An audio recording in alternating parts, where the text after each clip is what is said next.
할렐루야. 우리 한번 옆에 계신 분하고 인사하겠습니다. 잘 오셨습니다.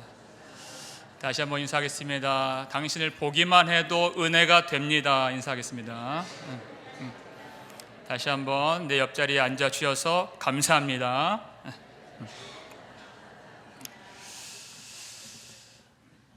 하나님의 거룩한 백성의 정체성, 그것을 뒤흔들 수 있는 것 중에 하나가 바로 결혼입니다. 결혼은 상대방과 배우자와 연합을 이루는 일이죠. 하나님은 이 결혼을 하나님의 뜻을 이루시는 놀라운 수단과 도구로 삼으셨습니다. 하나님이 세상을 만드신 다음에 보시기에 좋았더라 이렇게 말씀하셨죠. 여러 번 보시기에 좋았더라. 그런데 창세기 2장 18절에 가보면 아담을 만드시고 난 다음에는 사람이 혼자 사는 것이 좋지 않다 이렇게 하셨어요. 처음으로 좋지 않음이 나타났습니다. 무엇이요? 혼자 사는 것이 좋지 않다. 왜냐하면 하나님의 뜻이 생육하고 번성하여 땅에 충만하라 이기 때문에 그렇습니다. 아이를 낳는 것이죠. 생육하는 것은. 그리고 번성하고 땅에 충만한 것. 하나님을 아는, 하나님을 사랑하는, 하나님을 섬기는 백성들로 충만한 것. 거룩한 하나님의 백성들이 충만하여 이 땅에 하나님의 은혜가 충만하고 하나님의 진리가 충만하고 하나님의 영광이 충만하게 되는 것, 그것이 하나님의 뜻이었습니다. 그래서 결혼은 하나님이 제정하신 일인데 남자와 여자가 한 몸이 되어서 자식을 낳고 그 자식이 또 자식을 낳고 그 자식이 또 자식을 낳음으로써 때가 차면 그 어느 한 부부에게서 하나님의 아들이 나오게 하시는, 그래서 하나님이 택정하신 백성들을 구원하시는 하나님의 뜻이 이루어지게 되는 것입니다. 그 일에 있어서 남자와 여자가 연합하는 결혼은 매우 중요한 일이 되는 것입니다. 그래서 하나님이 아담을 만드시고 그 아담의 몸의 일부, 원어로 보면 이 갈비뼈가 아니라 옆구리라고 되어 있어요. 그 옆구리를 하나님이 취하셔서 그것으로 아담의 신부를 만드십니다. 하나님이 직접 만드십니다. 그리고 그 신부를 하나님이 직접 친히 아담에게로 데리고 오십니다. 결혼은 하나님이 주도하시는 중요한 일인 것이에요. 신명기 7장 3절을 보니까 이방인들과 통혼하지 말라, 율법으로 주신 것이 아무하고나 결혼하지 말라 이렇게 하신 거예요. 그런데 포로 생활에서 돌아온 이스라엘 백성들이 이렇게 중요한 결혼에 대한 율법을 가볍게 여기게 되었습니다. 에스라 9장 2절 말씀인데요, 함께 읽겠습니다. 그들의 딸을 맞이하여 아내와 며느리로 삼아 거룩한 자손이 그 지방 사람들과 서로 섞이게 하는데 방백들과 고관들이 이 죄에 더욱 으뜸이 되었다 하는지라. 에스라가 보니까 하나님의 율법이 다 무너지고 이방 사람들과 아무렇게나 결혼하는 그런 일들이 일어나게 된 것이에요. 더 놀라운 것은 하나님의 뜻을 가르치고 본을 보여야 하는 제사장들과 레위인들과 고관들이 더욱 이 죄에 으뜸이 되었다. 그러니까 모든 백성들이 다 이방 결혼에 빠지게 된 것이에요. 그 소식을 듣고서 에스라가 자기 겉옷을 찢고 속옷을 찢고 자기 머리털을 뜯고 수염을 뜯고 기가 막히게 앉아서 하나님 앞에 회개로 나아갔는데 성경을 보니까요, 하나님의 말씀으로 말미암아 떠는 자들 이렇게 되어 있어요. 그냥 이스라엘 자손이 아니라 하나님의 말씀으로 말미암아 떠는 자들이 함께 나와 회개에 동참했다는 것이에요.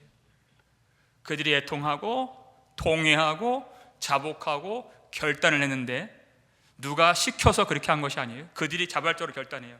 우리가 아내 삼은 이방 여인과 그의 소생들을 다 내보내겠나이다 이렇게 하는 거예요. 정말 단호한 결단이에요. 가족이 찢어지는 한이 있더라도 우리가 하나님께로 돌이키겠습니다 이렇게 했다는 것입니다. 아니 이미 이방인이긴 하지만 이미 가족이 되었는데 가족을 찢는 것이 그게 합당한가, 그런 의구심이 들 수 있는 부분이에요. 여러분, 죄라고 하는 것은 반드시 인생으로 하여금 번민케 하는, 이러지도 못하고 저러지도 못하게 만드는, 우리에게 괴로움만 주는 죄라는 사실을 우리가 알아야 되는 것이에요. 이때 당시에 중요한 거, 가족을 찢는 것은 너무나도 고통스러운 일이에요. 그러나 하나님 백성의 정체성을 잃어버리는 것은 너무나도 심각한 일이에요. 이때 당시에는 하나님의 거룩한 백성의 정체성을 지키는 것이 더 급선무였던 것입니다. 여러분, 이 말씀을 이상하게 적용하시면 안 됩니다. 내 아내가 예수를 안 믿는다고 이참에 버려야 되겠다. 여러분, 지금 우리가 은혜의 시대를 살고 있기 때문에 이미 바울이나 베드로를 통해서 그것이 안 된다고 하는 것을 우리가 배웠어요. 순종하지 않는 자라도 그 행실을 통하여, 믿음을 통하여 그리스도의 빛을 드러냄으로 말미암아 그가 변화될 수 있다고 말씀하고 있는 거예요. 처음에는 그 여자 집사님만 믿는데 그냥 교회 라이드만 해주다가 나중에 그분이 교회 등록하고 신앙을 갖게 되고 잘하게 되고 장로님이 되는 그런 역사들이 너무나도 많이 일어나요. 그러니까 버려야 되겠다, 이게 순종이다, 그렇게 잘못 여러분 해석을 하면 안 됩니다. 이때는 하나님의 거룩한 백성의 정체성을 지키는 것이 너무나도 중요한 때였기 때문에 그렇게 뼈를 깎는 고통을 감내하고 하나님 말씀에 순종하는데 다시금 죄의 역습이 찾아오게 되었어요. 오늘 본문 23절이죠. 읽겠습니다. 그때 내가 또 본즉 유다 사람이 아스돗과 암몬과 모압 여인을 맞아 아내로 삼았는데 그랬어요. 에스라 때만 그렇게 한 것이 아니라 느헤미야 10장 30절 31절 그 어간을 보게 되면 그들이 눈물로 회개했어요. 우리가 이방 여인을 아내로 며느리로 드리지 않겠습니다 했어요. 그렇게 결단했습니다. 그건 정말 순수한 결단이죠. 여러분, 하나님 앞에 우리가 결단하는 것은 너무나도 귀한 일이에요. 필요한 일이고, 그런데 우리의 결단은 너무나도 연약하다는 것을 우리가 알아야 됩니다. 내가 결단했다고 해서 그것이 자랑이 되거나 그것으로 끝나는 것이 아니에요. 베드로가 모든 사람이 주를 버릴지라도 나는 결코 주를 버리지 아니하겠나이다 라고 아주 멋있는 결단을 보여드렸습니다. 그 결단 하루도 가지 않았어요. 그날 밤에 주님을 부인해요. 주님을 버린 거예요. 우리는 우리의 결단을 가지고 이루고 구원을 받는 자가 아니라 순간순간 하나님의 은혜가 필요한 존재들인 것을 알아야 된다는 것입니다. 주 없이 살 수 없는 그런 존재들이에요. 여러분이 이방 결혼이라고 하는 것은 단지 이방인과 결혼을 했다라고 하는 그 사실 자체가 문제가 아니라 그 문제는 더 깊은 곳에 있었어요. 그 핵심이 무엇이냐? 오늘 본문 24절 말씀인데요, 읽겠습니다. 그들의 자녀가 아스돗 방언을 절반쯤은 하여도 유다 방언은 못하니 그 하는 말이 각 족속의 방언이므로. 아멘. 아스돗 방언을 절반쯤 이 자녀들이 말할 수 있었다는 것이. 먼저 아스돗은 이스라엘 백성들의 오래전부터 원수 관계를 맺어왔던 블레셋 안에 있는 한 도시 국가예요. 블레셋 사람들이에요. 4장을 보게 되면 산발락과 동맹을 맺어서 성벽 건축을 회방했던 족속이 바로 아스돗 족속이었습니다. 거기에서 아내를 데려다가 하나님을 대적하는 그 족속 중에서 여자를 데려다가 아내로 삼고 자식을 낳았어요. 근데 문제는 그 자손들 중에서 절반쯤은 그 아스돗 방언만 말하고 유다 말을 하지 못하게 되는 것이에요. 여러분, 언어는 주로 어머니를 통해서 배우게 돼요. 그런데 어머니가 자기의 말만 가르치는 것이 아니라 언어를 가르칠 때 반드시 자기 안에 있는 사상과 생각과 세상을 보는 가치관과 하나님을 향한 태도, 그 신앙관, 그리고 세상을 향한 태도, 그 모든 것들이 언어를 통해서 그 자녀에게 주입되게 되는 것이에요. 아이들이 하는 말을 잘 들어보세요. 다 그 엄마가 하는 말들이에요. 깜짝 놀랐어요. 제 조카를 보니까 다 그 이모가 하는 말을 다 하더라고요. 네. 똑같은 말을 하더라고요. 네. 언어 속에 그 모든 부모의 정서와 생각이 고스란히 들어가요. 네.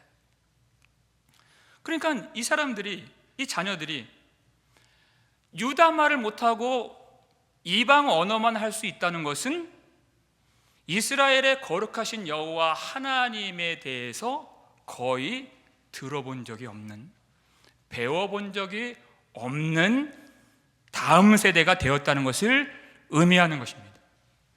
여러분, 우리가 거룩한 백성이라고 한다면 반드시 순종해야 될 책임이 있는데, 그것은 아이들에게 하나님을 가르치는 것이에요. 우리가 잘 아는 말씀이 있죠. 신명기 6장 7절 말씀을 보면 읽겠습니다. 내 자녀에게 부지런히 가르치며 집에 앉았을 때든지 길을 갈 때든지 누워 있을 때든지 일어날 때든지 이 말씀을 강론할 것이며. 아멘. 부지런히 가르치며. 저는 시간이 없는데요. 잘 보세요. 누워서 쉴 때에도 부지런히 가르치라. 여러분, 아이를 어떤 좋은 교회를 선택해서 그 교회 주일학교에 맡기는 것이 부모의 책임을 다한 것이 아니에요. 그게 아니에요.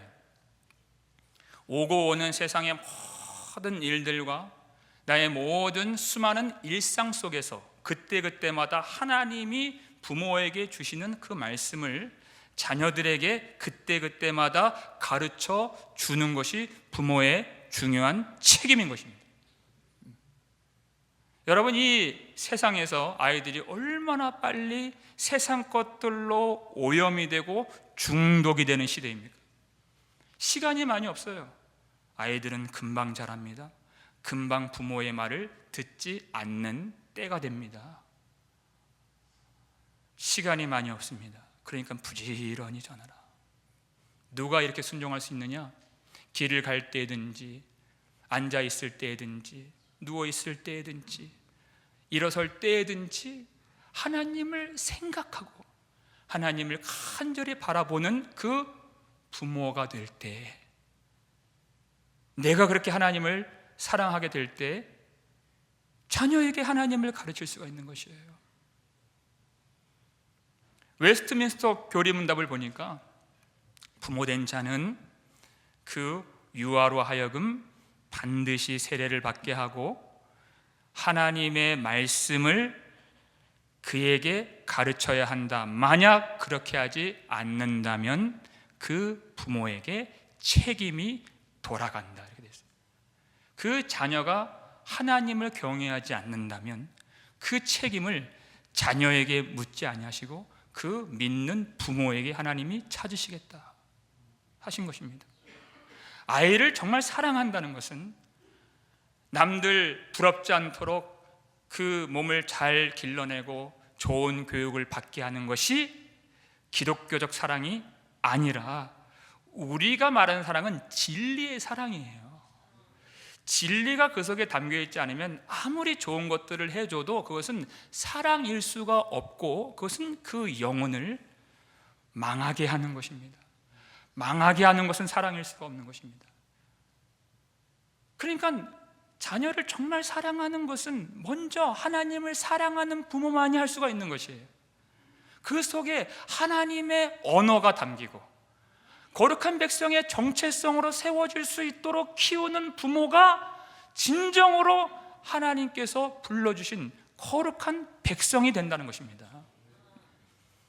우리는 다 하나님의 백성이라고 하는 고백이 있고 간증이 있고 또 자랑이 있는데요, 나는 어떠한 언어로 말하는 사람인가를 살펴봐야 돼요. 나는 정말 하나님의 언어로 말하는 사람인가? 지금 뭐 영어를 하느니 한국말을 하느니 그 문제가 아니에요. 내가 하나님의 언어를 하고 있는지 세상의 언어로 말하고 있는지, 그것을 지금 성경이 우리에게 묻고 있다라는 것입니다. 베드로후서 3장 마지막 절을 보니까 그리스도를 아는 지식에서 자라가라 이렇게 돼 있어요. 생명이 있는 성도들은 반드시 자라야 하는데, 그 자라남의 중요한 지표 중에 하나가 보니까 말입니다. 말. 어떤 말을 하느냐. 어떤 분들은 그런 분들 계세요. 나는 뒤끝이 없는 사람이야. 나는 쿨한 사람이야. 여기저기서 자기 하고 싶은 얘기를 다 쏟아내. 폭탄이 막 터지는 거예요. 자기는 뒤끝이 없지만 남들은 너무나도 그것 때문에 괴로운. 베드로전서 4장 11절 보니까 만일 누가 말을 하려면 어떻게 해요? 하나님의 말씀을 하는 것 같이 하고 그랬어요. 에베소서 4장 29절을 보니까 오직 덕을 세우는 데 소용되는 대로 선한 말을 하여 듣는 자들에게 은혜를 끼치게 하라 이렇게 되어 있어요. 하나님이 교회 위에 은혜를 주실 때 성도들의 입술과 성도들의 입을 통해서 은혜를 주신다는 것이, 은혜를 끼치게 하라. 내 언어가 듣는 자들에게 그 마음속에 세상의 가치관을 심는 언어인지, 세상의 두려움을 심는 언어인지, 내가 자꾸 염려하고 두려워하면 그 염려가 전달이 돼요. 얼마나 그 속에 그리스도가 계시지 아니하면 그 두려움을 심는 자가 되는 거예요. 내가 그 속에 세상을 사랑하는 마음을 심는 언어를 하고 있는지, 세상 것만 자랑하는 거예요. 세상이 신기하고 놀라운 그것만 날마다 자랑해요. 얼마나 그 속에 공허하고 하나님의 것이 없다면 그것을 자랑하겠어요. 그 썩어질 것을, 그 한시적인 것을, 그 사라질 것을 자랑하겠어요. 우리가 교제하고 우리가 대화를 나눌 때 듣는 자들이 정말 그 대화를 끝내고 나서 하나님을 사랑하고자 하는 마음이 불꽃같이 일어날 수 있도록 은혜를 끼치게 하라는 것이에요. 이게 대화예요. 이 세상은 어둡고 험하지만 우리가 대화를 하고 난 다음에 성령의 은혜가 충만하여져서 세상을 이길 만큼의 놀라운 능력과 힘을 얻을 수 있도록 은혜를 끼치게 하라는 것이에요. 누가 그렇게 할 수 있습니까? 마태복음 15장 보니까 예수님이 마음에 가득한 것을 입으로 말함이라 그랬어요. 무엇이 입으로 나와요? 내 마음에 가득 차서 올라오는 그것을 말한다는 것이. 마음에 있는 것이 입으로 나온다, 밖으로 나온다. 그러니까 그 안에 하나님의 은혜와 사랑으로 충만한 사람은 하나님의 언어가 나오는 것이에요. 근데 자꾸만 이 세상의 언어가 나온다. 그 안에 뭐가 들어있는 거예요? 세상밖에 들어있는 것이 없는 것입니다. 그러니까 우리는 스스로 하나님의 백성이라고는 하지만 내가 내 자식들을 그리고 내 교우들을 혹은 이방인으로 만들고 살고 있지는 않는가를 살펴봐야 된다는 것이에요. 나를 만나서 정말 예수 그리스도의 십자가의 은혜를 더 사모하게 되고 세상을 담대하게 이길 만한 성령의 능력으로 충만하게 되는가? 그렇지 않다면 하나님의 백성들을 오히려 이방인 되게 만드는, 세상의 언어로만 말하는 그런 자일 수 있다는 것입니다. 여러분, 이 다음 세대가 하나님의 백성으로 자라야 하는데 그 절반쯤 하나님에 대해서 들어본 적도 없는,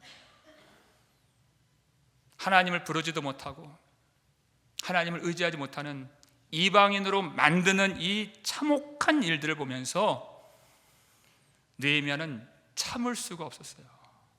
어떻게 합니까? 25절 말씀인데요, 읽겠습니다.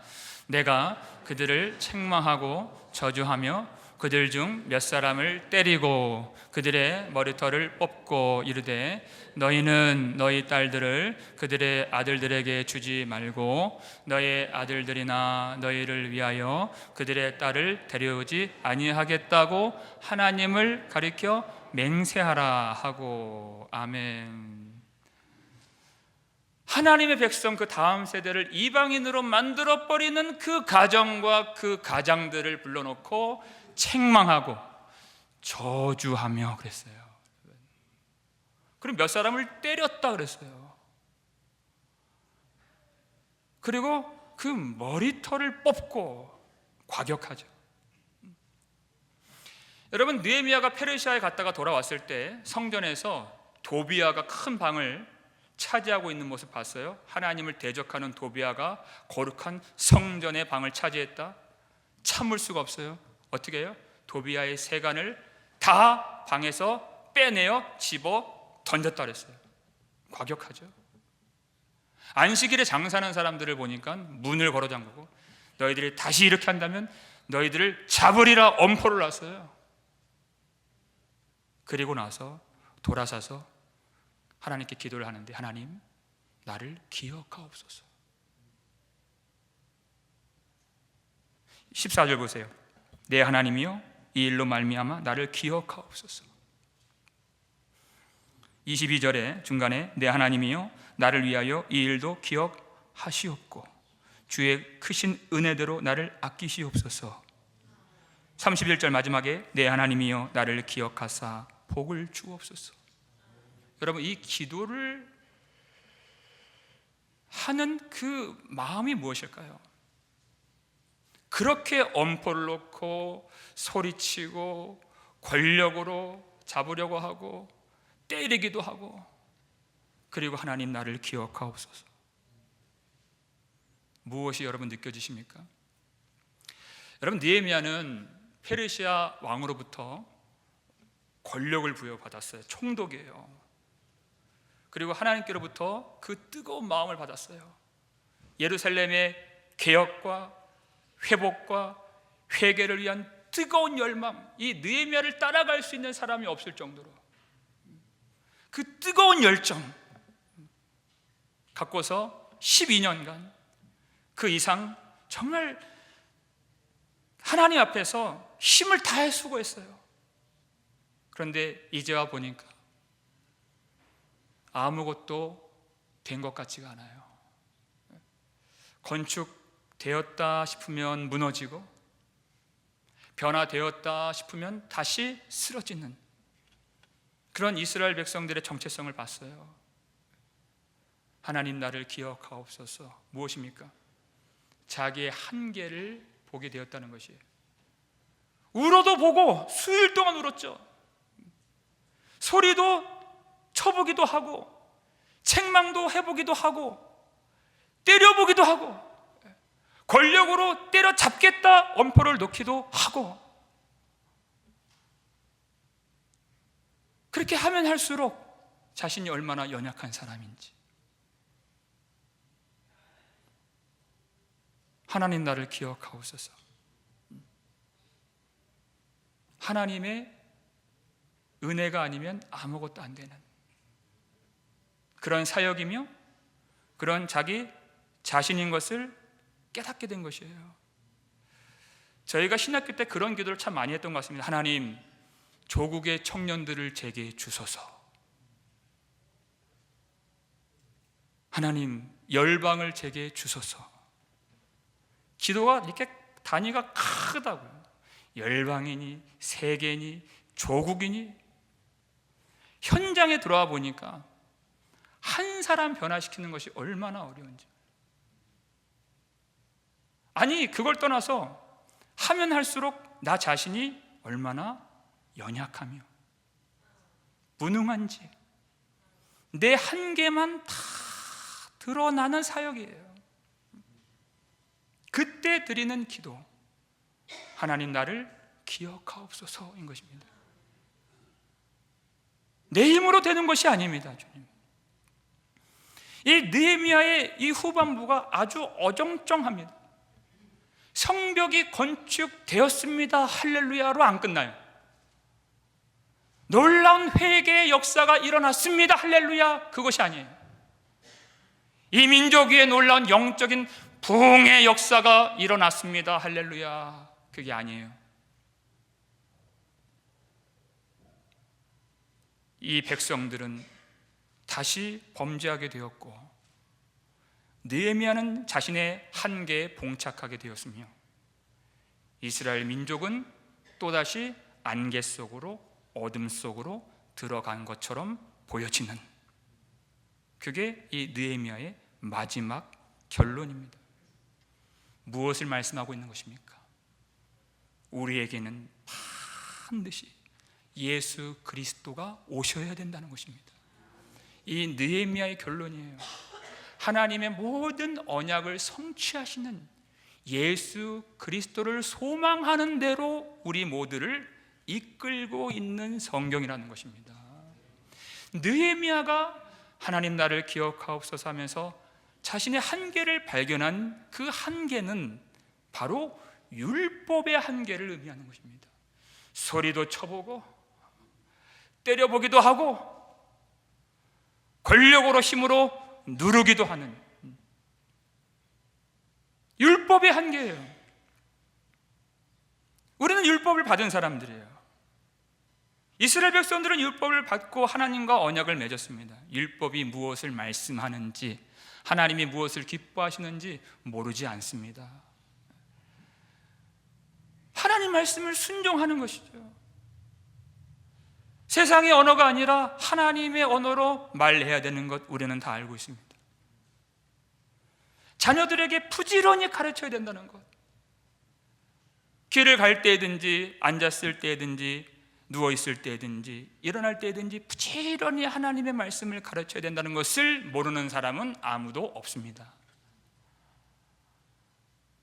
하나님 거룩한 백성의 정체성을 지켜야 한다는 것 우리가 잘 알고 있습니다. 그러나 능력이 없습니다. 이게 율법의 한계입니다.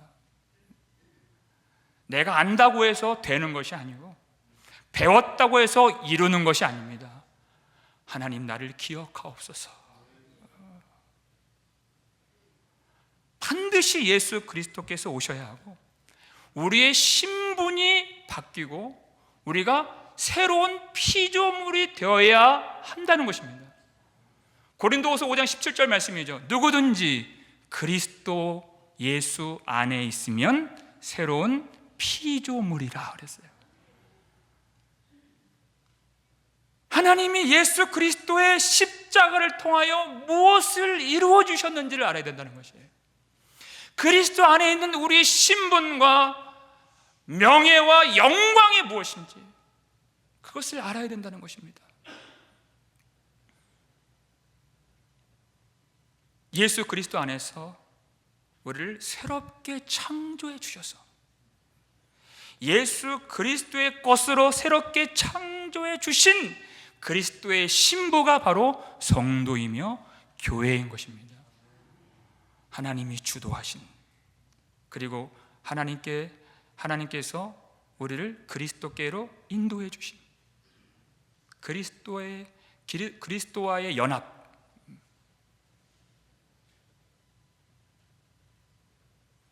그 안에서 우리가 새로운 피조물이 되었다고 하는 그 영광의 복음이에요. 말씀이 육신이 되사 우리 가운데 거하심에 그랬어요. 여러분, 우리는 예수 그리스도 안에서 우리 신랑이신 예수 그리스도 안에 있는 모든 것들을 우리가 공유할 수 있게 되었다는 것입니다. 정말 놀라운 사실이에요. 신부는 신랑의 것을 그대로 자기 것으로 공유할 수 있기 때문에 그래요. 그것이 연합이에요. 요한복음 1장 16절 말씀인데요, 함께 읽겠습니다. 우리가 다 그의 충만한 데서 받으니 은혜 위에 은혜로라. 아멘. 그의 충만한 데서 받으니 그랬어요. 그리스도의 충만하심이 우리에게 임하게 되었다는 것입니다. 주님이 주셨다는 것이 우리가 받게 되었어요. 그러니 은혜 위에 은혜로라. 여러분, 은혜 위에 은혜라는 것은 그냥 어떤 상투적인 어떤 이 수사적인 표현이 아니라 내용이 있는 아주 중요한 복음의 내용이라는 것입니다. 은혜 위에 은혜라는 것입니다. 이 첫 번째 은혜, 이 나중의 은혜, 그것이 구별된다는 것입니다. 첫 번째 은혜는 뭐예요? 하나님 율법을 주셨다는 것입니다. 율법을 받은 것, 그것이 너무나도 놀라운 축복이죠. 하나님의 사랑이고 하나님의 은혜입니다. 근데 시간이 지나놓고 보니까 이스라엘 백성들이 그 율법을 행할 수 있는 능력이 없는 거예요. 이룰 수가 없는 거예요. 그래서 그들이 실패하고 하나님만을 사랑하겠습니다, 아멘 아멘 했는데, 돌아서면 우상을 섬기고 돌아서면 말씀을 버리고, 역사를 보면 무수히 이스라엘 백성들이 실패한 것만 나오는 거예요. 그런데 그 실패조차도 하나님의 놀라운 구원 계획 안에 있는 일이다라는 것입니다. 이게 성경이 우리에게 가르쳐주는 바예요. 왜요? 자기들이 이루고 자기들이 결단하고 자기들이 승리했다면 하나님이 보내실 그리스도를 바라보지 않기 때문에 그 실패를 통하여 하나님이 약속하신 예수 그리스도만을 온전히 의지할 수 있도록, 사람이 자기를 의지하지 않고 하나님의 약속의 성취자이신 예수 그리스도만을 온전히 바라보고 소망하고 의지할 수 있도록 그 실패를 허락하시고 허용해 주신 것입니다. 그것까지도 은혜예요. 그 예수 그리스도는 말씀이 육신이 되사 우리 가운데 거하심에 우리가 그의 영광을 보니 아버지의 독생자의 영광이요 하나님의 은혜와 진리가 충만하시니라 그랬어요. 그 충만한 데서 받으니 은혜 위에 은혜로라, 이렇게 이어지는 것입니다. 그 충만한 데서 받으니, 예수님이 십자가에서 죽으시고 부활하심을 통하여 우리에게 성령이 부어졌어요. 예수님이 우리 안에 거하시고 우리가 예수님 안에 들어가고 주님과 연합이 되었어요. 하나님이 우리를 예수님께로 인도해 주셔서 그리스도와의 연합을 이루게 해 주셔서 예수 그리스도 안에 있는 하나님의 은혜의 충만함이, 예수 그리스도 안에 있는 진리의 충만함이 우리의 것이 되었다는 것입니다. 예수님이 십자가에서 피를 흘려주심으로써 우리 속에 성령이 임하시고 우리 마음속에 성령의 역사가 일어나서 우리는 하나님의 말씀을 기뻐하지도 않았고 순종할 능력도 없었던 그런 허물과 죄로 죽었던 자들인데, 오직 한 분이에요. 예수님만 하나님의 뜻을 기뻐하시고 오롯이 완전하게 순종하신 주님이십니다. 근데 그 주님이 우리 안에 거하셔서 우리로 하여금 성령의 역사로 말미암아 하나님의 뜻을 기뻐하게 하시고 하나님의 말씀에 순종할 수 있게 만드셨다는 것입니다. 우리는 온통 세상의 언어로만 마음이 채워졌던 사람들이에요. 굳은 마음이었습니다.